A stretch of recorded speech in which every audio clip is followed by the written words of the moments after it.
Bonjour, ici Cécile, j'espère que vous allez très bien.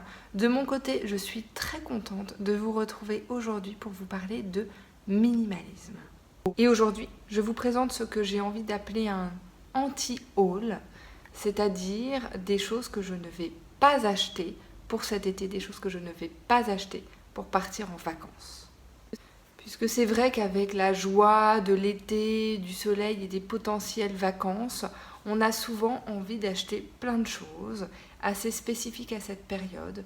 Et de mon côté, eh bien, ça fait quelques années que j'essaye d'approfondir ma démarche minimaliste et de consommer moins et de consommer mieux. Et donc il y a plein de choses que j'ai décidé d'arrêter d'acheter pour l'été, des choses que potentiellement j'achetais tous les ans auparavant.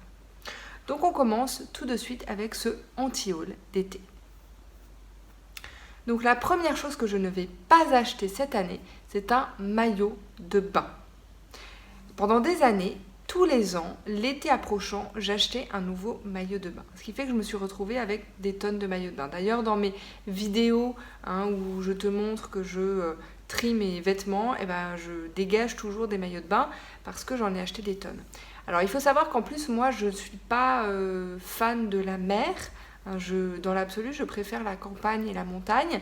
Ça m'arrive d'aller à la mer, mais finalement, pas tant que ça. Et donc, si tu veux, je porte des maillots de bain, pas tant que ça. Mais je sais pas pourquoi, tous les ans avant, je trouvais ça normal de m'offrir un nouveau maillot de bain qui correspondait aux tendances du moment. Je pouvais le faire et donc je le faisais. Bon, bah maintenant c'est l'inverse. J'ai deux maillots de bain que j'aime énormément. Et eh bien, je les garde et tant qu'ils ne se déchirent pas, eh bien, je vais les garder. La plupart des autres, je les ai donnés. J'en ai quelques-uns qui sont encore en cours de vente ou ce genre de choses. Mais je ne veux plus avoir des tonnes de maillots de bain. Ça sert à rien en réalité. Un maillot de bain, c'est suffisant. Il se trouve que j'en avais acheté deux que j'aimais bien. Donc pour le moment, je garde les deux. Et puis il y en a sans doute un qui va s'user avant l'autre. Mais on n'a pas besoin d'avoir des tonnes de maillots de bain. Enfin, du moins, je trouve. Moi, j'ai pas besoin d'avoir des tonnes de maillots de bain. Ensuite, des sandales de type Birkenstock ou équivalent. Donc, il y a une époque, c'est pareil. Tous les étés, je m'offrais une nouvelle paire de Birkenstock, enfin, ou de sandales, mais c'est vrai que j'aimais bien celle-ci en particulier. Et ça n'a pas de sens en réalité, surtout que c'est inusable ces trucs-là. Et donc, si tu veux, je me suis retrouvée avec plusieurs paires comme ça de sandales, à avoir à choisir comme ça chaque jour entre mes différentes paires de sandales. Alors aujourd'hui, c'est vrai que j'ai un peu changé d'état d'esprit sur ce sujet, ça n'a plus de sens pour moi, et donc c'est pareil, je garde mes sandales jusqu'à ce qu'elles soient complètement hors service, et j'ai l'impression que ça va durer encore un petit peu. Troisième chose, des vêtements neufs en solde à la mode. Donc il y a une époque où tous les ans, je me fixais un budget pour les soldes. Et quand les soldes arrivaient, j'allais faire les soldes et je m'achetais des fringues à la mode en solde, contente de les avoir à 30, 40, 50% de réduction. Bon, maintenant, ma démarche, c'est d'acheter quelque chose si j'en ai besoin ou si j'en ai vraiment très très très très envie depuis plusieurs semaines, voire plusieurs mois. Et en priorité, de favoriser les objets d'occasion. Et du coup, ça veut dire que je n'achète plus pour acheter et que il faut que j'ai vraiment besoin ou très très très très très envie de quelque chose pour l'acheter et qu'en plus je regarde si je le trouve sur le marché de l'occasion avant de l'acheter en neuf. Du coup, dans cette optique-là, le budget solde n'a plus aucun sens. Ça n'existe plus dans ma façon de fonctionner. Et par défaut, je n'achète pas. Et si j'achète, c'est pour un objet en particulier. Donc du coup, ça fait que je ne vais certainement pas acheter des objets, et en particulier des vêtements neufs en solde et encore moins à la mode du moment, puisque par définition, comme je me laisse toujours plusieurs semaines, voire plusieurs mois avant d'acheter quelque chose, en général, la mode est passée. Ou alors, moi, je n'en ai plus envie. Et vraiment, je me remercie moi-même de cette démarche parce que ça m'évite d'entasser tout un tas de choses dont je ne sais pas quoi faire quelques semaines ou quelques mois plus tard. Et ça, c'est chouette. Ensuite, un peu dans la même lignée, des accessoires estivaux, des bijoux d'été un peu trendy. Il y a une époque, j'aimais bien accessoiriser mes tenues d'été, tu vois, avec un chapeau un petit peu différent, des bijoux pas forcément de bonne qualité, mais tu vois, des accessoires un peu sympas d'été, etc. Bon, c'est vrai que tout ça, ça fait plus partie de mon quotidien non plus. Alors, j'adore la joie dans les tenues vestimentaires, j'aime beaucoup les accessoires, mais si tu veux, au fur et à mesure des années, j'ai quand même accumulé un certain nombre de foulards. Les petits bijoux fantaisie, alors ça j'ai complètement laissé tomber hein, parce que les bijoux que je portais 5 fois et dont je ne me servais plus après, ça n'a plus de sens dans mon mode de vie. Donc ça, tant pis, peut-être que mes tenues sont moins fun, mais en réalité c'est moins de soucis aussi parce que tu vois, j'ai encore des vieux bijoux de moyenne qualité dont je ne sais pas quoi faire parce que j'ai pas vraiment envie de les porter. Donc voilà, tout ce qui est accessoires, bijoux, un peu trendy, fantasy, hop, j'élimine, je n'en achète pas. Et en particulier cet été, je ne vais pas en acheter, évidemment.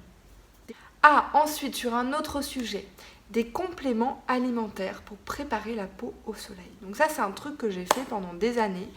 J'achetais, tu sais, les petites pilules censées préparer ta peau au soleil, préparer ton bronzage. Parce que moi, il se trouvait qu'à la base, donc, j'avais une peau très claire avec des taches de rousseur et j'avais la sensation de brûler facilement. Donc maintenant, ce que je fais, au lieu d'acheter ces compléments alimentaires, c'est que je mange des abricots, des pêches et tu vois, tous les trucs de couleur qui vont permettre à ma peau de se protéger naturellement.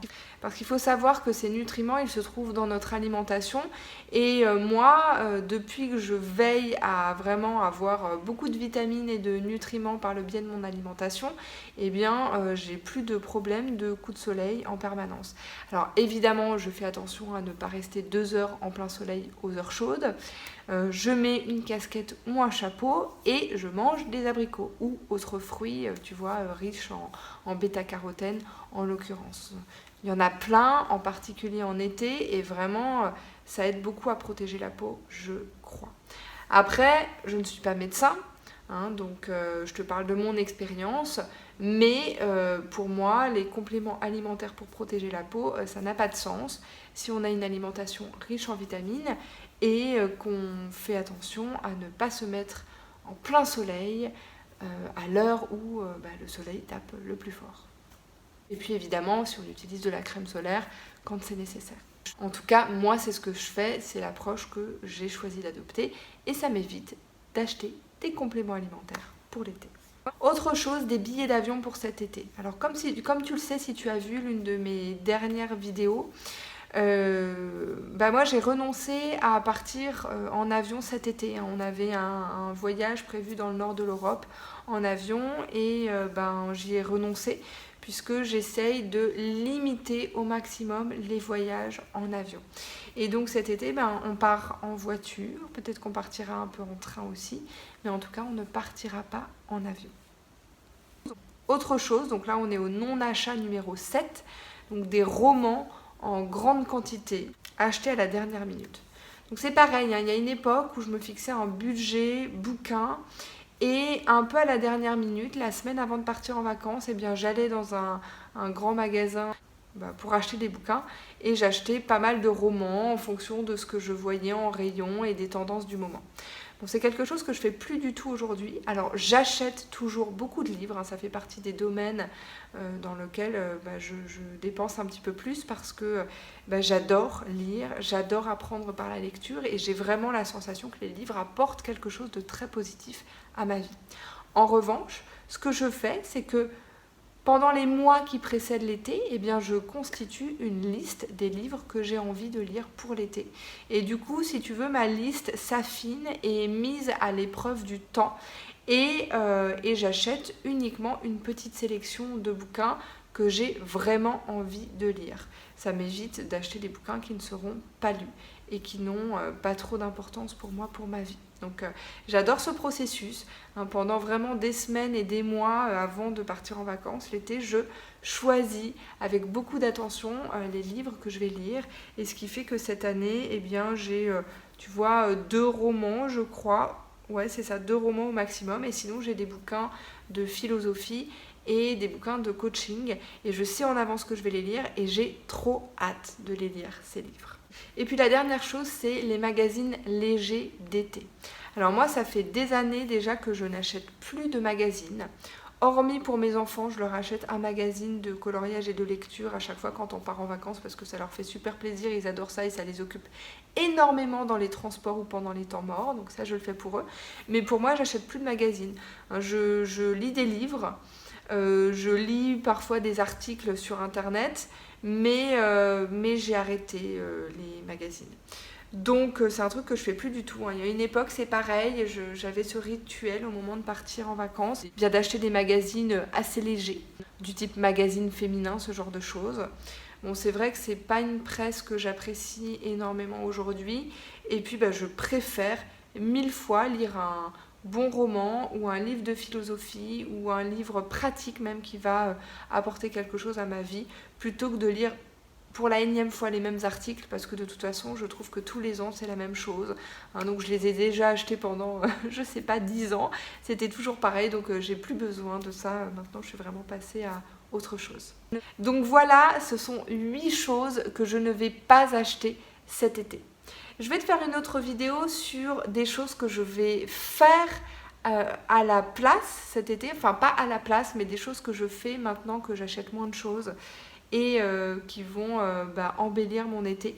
Donc ça, ce sera très probablement ma prochaine vidéo. En tout cas, n'hésite pas à partager dans les commentaires ton expérience et quelles sont toi les choses que tu n'achèteras pas pour cet été, ou au contraire les choses que tu vas acheter et qui t'apportent vraiment quelque chose.